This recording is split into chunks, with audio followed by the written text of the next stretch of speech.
Assalamualaikum warahmatullahi wabarakatuh. Ketemu lagi dengan uang Kediri, uang desa, uang ngompong. Salam sehat, salam waras. Semoga kita semuanya yang melihat YouTube ini semuanya diberi kesehatan dan kelancaran rezekinya. Kali ini saya ditemani oleh Mas Duta, Najmi Duta Pratama. Pratama itu orang yang pertama. Orang yang utama, ya, Pratama itu kan Jawa kan begini. Dia ini adalah surveyor, salah satu surveyor yang ada di Kediri atau peneliti lah, peneliti politik, peneliti sosial gitu ya. Jadi nanti mungkin kawan-kawan atau para bakal calon wali kota ya, calon bupati yang pengen survei, misalnya pengen minta baca survei elektabilitas iki sak pira to. Kira-kira musuhe iki sak pira to.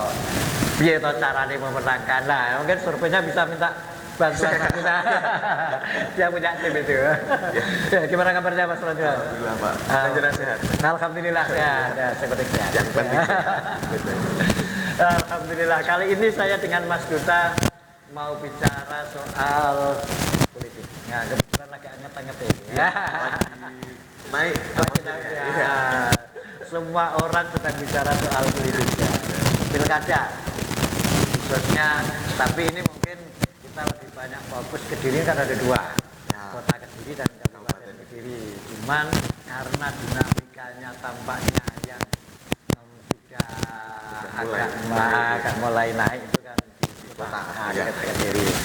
Sudah ada beberapa nama calon, bakal calon lah, yang sudah daftar ke Parpol. Ada yang namanya Vinanda, yang sudah pasang-pasang banner, bannernya sampai di desa-desa. Tapi TikToknya juga sampai di desa-desa. Nah, ada juga nama Mas Reza Darmawan. Reza Darmawan mantan anggota DPRD Kota Kediri ya.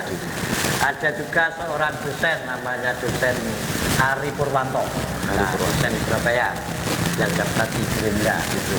Ada lagi nama Roni Siswanto, PSI ya, ketua PSI. Nah, kendel juga dia PSI nggak punya kursi berarti macam. Oke, gimana Mas? Sampan melihat perkembangan sekarang ini terkait dengan mungkin beberapa nama itu perkembangan umum lah sekarang ini terkait dengan pilkada Kota Kediri. Baik. Izin Pak Imam. Kalau dari saya pribadi cenderung lebih tertarik nih kalau di tahun ini, karena nama-nama yang sudah lama beredar, ada juga beberapa nama-nama yang memang baru muncul, baru naik ke permukaan istilahnya. Nama yang lama beredar itu ya? Ya, Mas Reza kan kita sudah tahu kayak di anggota DPRD, dia politisi lah. Dan dia juga di KNPI juga sempat pernah jadi ketua KNPI. Kalau Mas Reza kan kita semua. Dan di sini kan fasenya adalah fase di mana tidak ada incumbent karena periode wali kota sebelumnya Mas Abu kan sudah habis. Dan dilanjutkan dengan wali kota baru. Nama-nama ini muncul semua. Yang baru wani tarung lah. Wani tarung semua. Perkara ada incumbent. Ada incumbent. Karena kalau ada incumbent kan pasti mikir-mikir dulu. Kita lihat di Kediri kan kalau sekarang ini sudah mulai masang-masang banner, sudah mulai bikin akun TikTok, bikin lagu, bikin akun Instagram untuk relawan dan sebagainya, mengumpulkan relawan. Saya melihat kalau Kediri ini pace-nya lumayan cepat dibandingkan kota-kota yang lain. Misalnya kalau kota lain bandingkan? Kalau yang baru saya datangi kemarin ada Probolinggo, ada Madiun. Kota Madiun ya. Kalau Kota Madiun ini kan case-nya berbeda Pak dari Kota Kediri.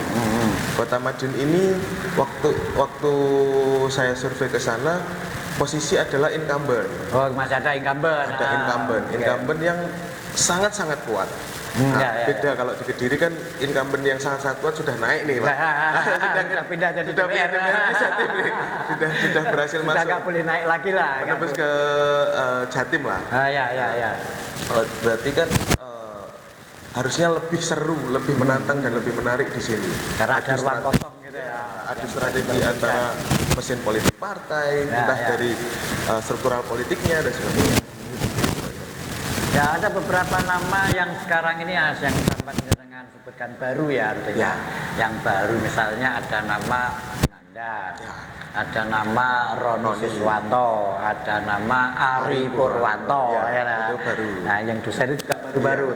Sebenarnya di luar itu kan ada beberapa nama yang di masyarakat itu beredar sebagai calon kandidat, kandidat bakal calon lah yang kira-kira punya potensi ke sana. Yang pertama misalnya Pak Heri Siswanto, bosnya Sahabat Baru, pengurus PTNU Kota Kediri. Yang kedua ada juga Abdullah Abu Bakar,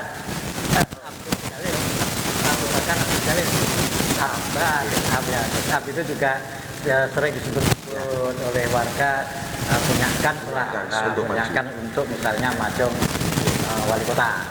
Tetapi sampai hari ini kok belum ada pergerakan ya. Itu kira-kira kan itu nanti kita lihat lah perkembangannya, kira-kira apakah dua orang itu betul-betul akan macung atau tidak, atau berani daftar ya atau tidak. Kalau dilihat dari tiga nama yang baru, kira-kira sampai melihat situasinya di ruang kosong calon wali kota Kediri itu kira-kira kayak apa sih? Ya Pak, tadi kan ada beberapa nama yang lama gitu. Ya, ada satu nama yang dengan lupa. Ya salah. Ibu Ferry Silviana. Itu belum ya betul sangat Ferry Silviana. Itu kan sangat punya kan besar juga karena betul. Beliau mempunyai kedekatan secara personal kekeluargaan. Oleh incumbent ya. Bias incumbentnya masih ada lah. Incumbentnya masih ada. Kalau jaringan incumbent kan dipakai dia. Kalau incumbent turun untuk deklarasi mendukung dia, wah ini agak berat juga. Seru juga. Lanjut yang karena potensinya juga cukup besar. Yang Jiran bilang tadi ada tiga nama. Kalau untuk kan sebenarnya perlu kita tahu di tahun 2024 ini yang marak kan adalah pemimpin muda. Lagi sering-seringnya gendar-gendarnya Gen-Z ini untuk jadi pemimpin. Apalagi kalau melihat demografi Kota Kediri ya, dari daftar pemilih tetap yang di waktu pileg dan pilpres serta yang untuk pilkada ini itu kan mengalami penurunan sebenarnya. Cuma karena untuk pemilih muda karena memang waktu itu kan ada yang santri, ada yang di lapas, jadi mereka bisa pindah domisili kan, pindah tempat pemilih. Nah, di sini sendiri masih ada di angka 46%, Pak. 46% di calon pemilih muda. Pemilih muda sangat besar dari 220.000 DPT. Kalau 46%-nya kita sudah bisa dapat 100.000. Makanya anak muda saja bisa menang ya. Makanya yang muda-muda ini kayaknya lagi getol-getolnya untuk mencalonkan diri dan untuk meraih ceruk-ceruk suara dari Gen Z ini. 46% ini. Tinggal bagaimana kira-kira para calon ini mampu merebut suara mereka kan? Makanya itu. Mungkin yang senior juga bisa dipertimbangkan kan, ada yang Pak Heri juga, ada Gus Ab kan lumayan senior gini. Itu kan nanti bisa menjadi bumerang sendiri bagi mereka ataupun bisa jadi keuntungan bagi mereka karena bisa ngeramut ngaten lho Pak. Di situ kan calon-calon ini potensinya kalau kita nilai mungkin secara finansial dan sebagainya kan kita tahu finansial kan juga perlu untuk menyelenggarakan agenda, terus untuk hampir tidak mungkin tanpa uang.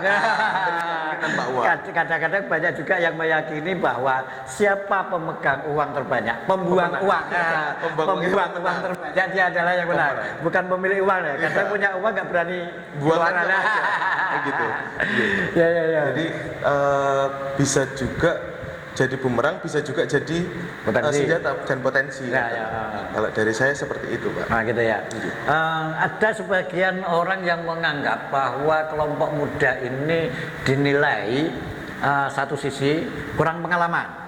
Dinilai, tapi satu sisi lain dinilai dia lebih memiliki cara pandang progresif ke depan. sehingga karena masa depan itu adalah masa depannya Masa anak-anak depan muda, anak muda, gitu lah. Nah, sehingga ini juga mestinya anak-anak muda ikut bertarung lah, berpartisipasi, ya. yang punya anu Entah lah. bertarung atau dia harus memilih. Oh gitu, sebagainya. berpartisipasi Iya, ya, intinya berpartisipasi. jadi tim sukses. Iya. Setidaknya itulah untuk Iya. menggali pengalaman berpolitik ya. Oke, kalau dilihat dari sebuah pertarungannya, kemarin yang saya agak menarik kan begini. Ferry Silviana, Iya. nah, istrinya Mas Abu Bakar, Iya. ya, mantan wali kota. Itu apapun itu kan bias apa? Bias petahana, iya. bias petahana. Karena sangat mungkin jaringannya juga akan dipakai kan? Ya, masih dipakai lagi. Uangnya sudah akan dipakai. Masih ada. Ini nanti juga ada, kemarin juga ada yang menarik ini, siapa Reza Darmawan itu dulu itu, mohon maaf, ada yang menyebut dulu pernah dipecat oleh PAN. Oke. Ada yang menyebut Reza mengundurkan diri ya. Oke. Nggak tahu lah, tetapi memang ada surat pengunduran dirinya, tapi lebih dulu dipecatnya atau mengundurkan diri atau hanya pengunduran diri itu yang ada saya tidak tahu pasti. Tapi kemarin dia daftar juga di PAN. Dia kan mantan anggota PAN. Anggota DPR dari PAN. Dia berani juga dia kemudian daftar di PAN. Ya, kira-kira bagaimana itu? Kalau apa kira-kira apa tes case dirinya sendiri ke PAN? kalau saya melihat mungkin apa ya Pak, kalau politik sini kan dinamis gitu, sangat dinamis dan sangat oportunis dan pragmatis kalau menurut saya. Mungkin apa ya, Mas Reza ini punya pikiran bahwa saya ini masih punya bargaining power loh, masih punya bargaining position loh di PAN. Entah saya kemarin dipecat atau mengundurkan diri, saya tapi masih punya bargaining position di sini. Dan kira-kira masih ada orang-orang yang di dalam PAN lah. Masih ada, timnya masih ada, secara sumber dayanya juga masih ada. Dan PAN sendiri juga mikir mungkin siapa ya kira-kira yang bisa saya rekomendasi, yang bisa saya ini, yang kira-kira bargaining powernya untuk partai ini besar, yang kira-kira keuntungan untuk partainya besar, ini kan bisa dilihat juga. Dan Mas Reza juga daftar 2 gitu, sama Gerindra. Sama di Gerindra, ya, setelah saya sama di Gerindra. Kemarin juga Mas Reza kan maju Gerindra DPR RI kan? Betul. Tapi belum tembus. Belum tembus ya. Nah di situ kan dia juga Gerindra juga tahu dia juga punya bargaining power segini, masa segini dan sebagainya. Makanya di situ partai-partai ini, 2 partai ya, PAN sama Gerindra ini masih mempertimbangkan Mas Reza untuk direkomendasi dan masih menerima pendaftarannya beliau katanya.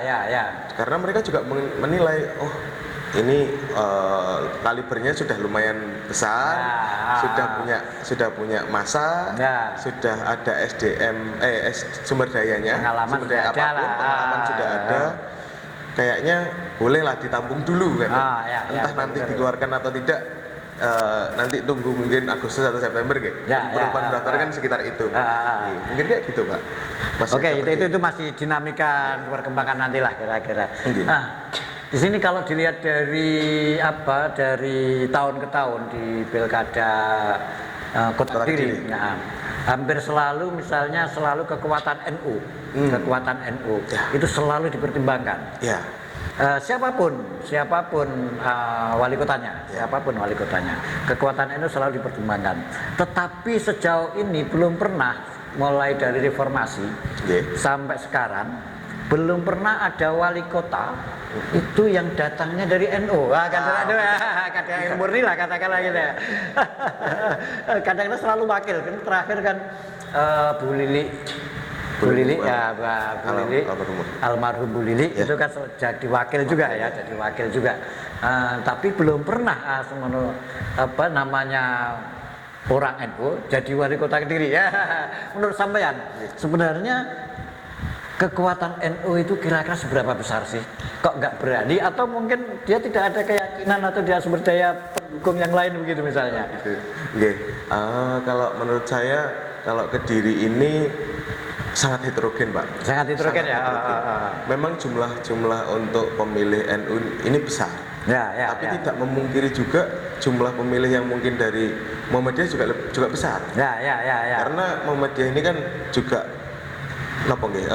Segmentasi pemilihnya kan berpencar. Ya, Bisa masuk ke PAN, bisa masuk ke PKS, bisa masuk ke mana aja gitu. Napa nggih? Tersegmen katakanlah. Sedangkan kalau NU kurang lebih kan di dua partai, PKB sama P3 yang kalau di Kediri P3 tidak ada kursi. Nggak ada kursi sekarang nggak ada kursi. Kemarin masih ada satu, tahun ini tidak ada. Untuk PKB sendiri tahun ini jadi tiga. Tetap tiga dan tiga dan tetap tiga. Ini kan masih napa nggih? Masih agak kurang kalau naik sendiri kan. Betul. Karena thresholdnya kan 6. 20% dari jumlah kursi DPR yang dimiliki. Nah, kenapa kok PKB tidak berani maju sendiri ya? Mungkin mereka memikirkan kalau wah, aku ini kalau maju sendiri nanti jadi sebuah perjudian yang terlalu besar, terlalu berisiko. Saya nggak apa-apa mengamankan mungkin menaruh kepentingan jadi wakil atau naruh kepentingan di mana dan sebagainya. Itu kan lebih rasional kalau bagi mereka. Kalau saya melihatnya seperti itu. Gitu. Jadi menurut Saman kira-kira NU itu sudahlah secara faktual politik di Kota Kediri lebih baik mengambil posisi wakil. Dari saya gitu. Gitu ya, katakanlah itu karena ada banyak hal yang harus dipertimbangkan. Termasuk jumlah itu tadi thresholdnya. Nah, di Kota Kediri itu sebenarnya dalam di bahasa masyarakat itu ada dua kerajaan politik. Ada kerajaan keluarga kerajaan politik ya. Yang selama ini diketahui adalah yang pertama kerajaannya Pramono, keluarga Pramono Alung. Di sana ada Reni, Wara Reni ya, sekarang jadi anggota DPR di Jawa Timur. Yang kedua ada Agus Sunoto, suaminya, yang sekarang jadi ketua DPRD, ketua dan DPC. Yang ada juga yang keponakannya yang jadi Bupati Kediri, anaknya Pramono Anung. Selain itu ada lagi kerajaan politik keluarga Bagi. Bagi ini seakan-akan sudah menjadi keluarga politik. Yang pertama adiknya juga sudah ada yang jadi Bupati, ya lah. Mas Abu jadi wali kota, adiknya jadi anggota DPR, anaknya lagi jadi anggota DPR RI. Ya, kerajaan politik lah di Kediri. Penguasa atau kerajaan politiknya Kediri ada dua. Tetapi untuk tahun ini tampaknya PDI di bawah Agus Sunoto itu jeglek. Kursinya kursinya jeglek dari 5 jadi 3. 2 apa 3? 3 ya. Nah, itu kan turun jauh dari yang semula Nah, berarti kan sekarang PAN yang dulu turun jadi 3, sekarang naik lagi jadi 5. Sekarang katakanlah moncer lagi lah. Bagaimana Anda memandang dua kerajaan politik ini? Kalau ini bisa saya tarik ya Pak, ke politik nasional. Gitu ya. Kenapa kok saya tarik ke politik nasional? Karena yang pertama posisi PDIP di nasional ini kayaknya terpecah jadi dua. Terpecah jadi dua kubu. Dan kalau panjenengan lihat dalam prosesnya pemerintahan Pak Jokowi, ini kan menteri-menteri dari PDI Perjuangan ini kan agak diparkir, kurang exposure atau dan sebagainya, malah yang dinaikkan adalah Prabowo Subianto. Ada Prabowo, ada Bahlil, ada Erick Thohir, ada yang lain. Itu kan menunjukkan bahwa keberpihakannya Jokowi ke PDI itu kan sangat minim kan, dan itu berpengaruh di ceruk-ceruk suara daerah, termasuk PDIP di Kota Kediri ini. Kenapa PDIP di Kota Kediri ini jumlahnya dari 5 menurun jadi ke 3 gitu? Ke 3. Di situ saya mungkin melihat adanya ketidakpuasan terhadap PDIP dan juga mungkin ada pengaruhnya dari kalau saya bilang orang-orang memandang stereotyping ke PDI ini sudah terlalu lama menjabat dan sudah terlihat dinastinya, dan mereka mulai lost interest, kurang interest ke PDI. Apalagi juga kena kampanye-kampanye yang tipikal senang-senang seperti oke gas. Ini kan juga berpengaruh. Sama gemoy-gemoy. Itu kan juga sangat berpengaruh. berpengaruh. Ya. Terus dengan banyaknya koalisi yang di Prabowo Subianto, ini kan juga berpengaruh bahwa di daerah tingkat daerah ini, mereka juga berpengaruh untuk menarik masa-masa PDI ini masuk menjadi masanya Jokowi dan masuk ke koalisinya 02. Oh gitu ya. Iya, jadi berkurang suaranya Pak, berkurang drastis. Karena yang naik di sini saya kemarin sempat data itu PAN naik, PAN. terus Golkar. setelah itu Golkar. Golkar ini melejit Pak. Ya betul. Tambah 2. Gerindra tambah 1 tambah 1. Cuma di Dapil 3 di Kediri 3, kota Kediri 3 itu Mojoroto. Dia itu nomor 1 suaranya Pak. Suara partainya. Suara tertinggi lah. Ya, Gerindra itu. Karena dan itu bagi saya aneh karena saya orang Barat Sungai kan. Barat Sungai ini kan Wong Kecamatan Mojoroto. Mojoroto ini kan kalau di daerah saya justru dominasinya ini PDI Perjuangan. Oh gitu ya. PDI Perjuangan. Ada juga kalau di daerah mungkin lebih ke barat lagi itu ada Nasdem sama PKB. Di sebelah selatan sana ada Bu Mistiani. Demokrat yang sangat kuat, yang mencengkram, sangat-sangat mencengkram. Angkat tidak ada di desa Tamanan.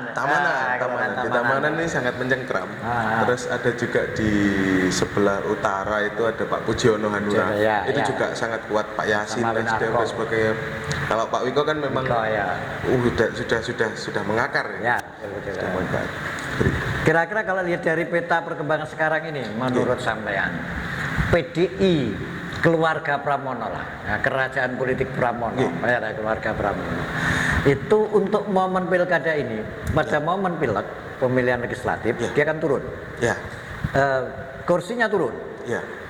Momen pilkada ini, menurut sampean, dia harus realistis bahwa tidak mengambil posisi calon wali kota, atau justru dia harus mengambil posisi calon wali kota untuk menaikkan trahnya lagi.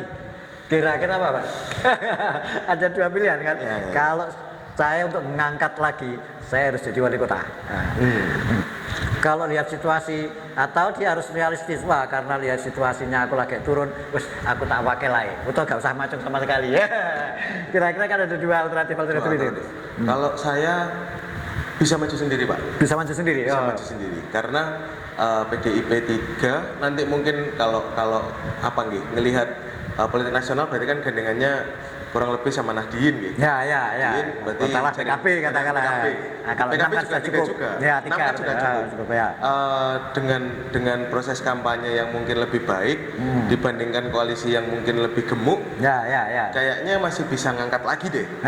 Gitu ya. PDIP juga mungkin punya calon-calon yang potensial. Ada mungkin Mas Bimo sendiri putranya yang sekarang selama ini diisukan kan Bimo yang mau diangkat kan begitu. Kan atau mungkin dia mau ambil calon dari mana atau dia meminang siapa tokoh yang menarik untuk diangkat sebagai calon wali kota katanya masih bisa.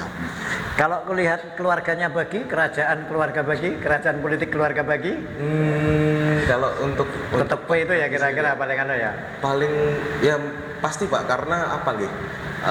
Kekeluargaan itu kan lebih diprioritaskan. Betul. Karena komunikasi politiknya itu sudah di tingkat tataran pembahasan kepentingan lebih mudah. Karena kalau orang yang baru kenal direkomendasikan atau orang luar lah. Sekedar memiliki hubungan yang bukan hubungan darah. Itu kan lebih was-was nanti Pak. Resikonya lebih tinggi juga. Kemungkinan ditinggal. Kemungkinan nanti berkhianat. Dia menusuk dari belakang kan bisa juga. Betul. Mungkin ya prioritasnya lebih ke keluarganya sendiri. Kalau keluarganya kan yang paling kan ada 3 ya. Edo yang adiknya Bagi, yang sekarang kira wakil ketua DPR, yang kira-kira nanti jadi ketua DPR Hakim, yang sekarang jadi anggota DPR RI, atau V, istrinya Mas Abu Alternatifnya tampaknya yang kan 3 ini. Dari 3 ini kira-kira paling memungkinkan siapa? Memungkinkan. Kalau Edo pikiran saya apa Edo gelem Ya. Macung wali kota mundur kok di DPR. Ya, sayang banget kursinya. Begitu juga Hakim. Ya, Menurut apalagi- saya kan mungkin alternatif teranunya kan V. V tetap. Iya, V. Tetap Bu V karena ya Mas Hakim ini Nah. kan dapilnya Nganjuk. Ya, Jombang ya. Ya. Nganjuk Jombang. Ini kan dapil yang lumayan berat ini Pak. Ya, Karena ya. ada di situ ada tokoh-tokoh mungkin Nahdien dari Jombang. Ya. Dari Nganjuk, dari si siapa yang ini. PKP itu Pak Halim. Halim Iskandar, kakaknya Muhaimin Iskandar. Kakaknya Muhaimin Iskandar. Suaranya juga melejit kemarin, Oh, juga iya. bagus. Mas Hakim ini juga bagus suaranya. Dari situ kan sayang sekali Pak kalau misal ibaratnya sudah jadi Korea, Senayan, terus harus turun ke Kediri. Ini kan, wah kayaknya turun derajat lah. jauh. Mending saya di Senayan kan nggak? Betul. Mari yang menarik kan yang sekarang ini sedang menang. Iya. Katakanlah sedang menang. Itu kan PAN Iya. sama Golkar. Mereka sama-sama memiliki 5 kursi Iya. di DPR. Iya. Berarti kan mereka tinggal butuh satu. Nah, sekarang ini Golkar selama ini, Ya. Golkar selama ini itu dinilai sebagai pemilik kader yang banyak memiliki kader potensial. Ya. Nah, tiba-tiba Golkar itu membawa Vinanda. Nah, Ya. saya sampai hari ini banyak orang yang belum tahu jejak keorganisasian, jejak pengalamannya dia, gitu. Dan menurut saya ini cukup sangat berani. Perjudiannya menurut saya cukup tinggi. Gamblingnya sangat berani. Apalagi setelah muncul TikTok gitu ya, itu tampaknya semakin gambling. Menurut sampean, kenapa kira-kira seberani itu Golkar tidak membawa, misalnya sekalian tidak membawa kadernya sendiri, misalnya Jono yang sudah punya pengalaman dan secara sumber daya juga cukup. Sumber daya finansial, sumber daya pengalaman. Kalau untuk secara taktis mungkin Pak Nggih. Ya. Kalau secara taktis saya melihat keputusannya Ketua DPC Pak Jono ini, beliau ini menginginkan satu sistem yang tanpa oposisi. Oh gitu. Kalau menurut saya, Sistem tanpa oposisi. Sistem tanpa Kira-kira maksudnya kira-kira gimana? di mana nanti Pak Jono sendiri ini tidak melepas beliau sebagai anggota DPR, Anggota DPR, ya, terpilih ya. sama adiknya juga. Ya kan? Hampir menjadi kerajaan. Masih merintis. Merintis jadi kerajaan. Sekaligus beliau ingin mengamankan di eksekutif, Nah, gitu di pemerintahan. Pemerintahan, ya. Karena mungkin beliau melihat bahwa waktu kepemimpinan PAN kan nira oposisi. Ya, Juga betul. dia ingin meniru sistem yang sama atau mungkin dia ingin lebih leluasa. Nah, jadi dia ingin kontrol sendiri ini anggota partainya dan sebagainya. Terus keputusan untuk menaikkan Vinanda. Ya.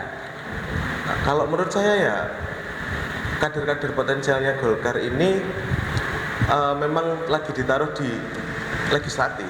Oh, gitu ya. Termasuk Pak Jono sendiri, adiknya, terus habis itu ada Pak Imam Bidan itu di barat, terus di kota tengah Imam ada Zarkasi. Imam Bidan Zarkasi, Ya. sama sinten nggih? Saya lupa. Di